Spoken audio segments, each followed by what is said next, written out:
টাকাটা দিয়ে দিল।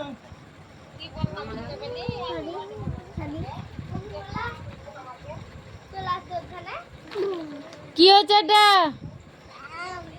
আম খাও।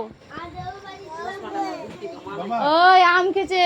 দেখো চশমাটা দেখো একটু, এদিকে আসো একটু, চশমাটা দেখো।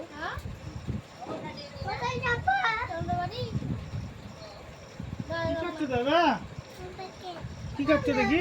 কেক মগে দেখি দেখি দেখি। কি খাচ্ছ? কি খাচ্ছ? কেক মগে মগে। কবরি সিংহ এখানে বসো, এখানে বসো, এখানে ঘুরিয়ে বসো, ওইদিকে ঘুরিয়ে বসো। ওকে ঘুরিয়ে বসা, তোমাকে বসতে বলিনি। একটু আমাকে দিবা, একটু দিবা, দিবা না? ওই তো দেখ তোর মাকে কত স্বাদ লেগেছে। একটু দাও, দাদাকে দাও। পেঞ্চু খা খা খা, পেঞ্চু খাওয়াচ্ছে, খা। মাস্টাররা পড়ে থাকে না চশমাগুলা ওরকম। ভালো ভালো ভালো। কেকটা ভালো লাগছে?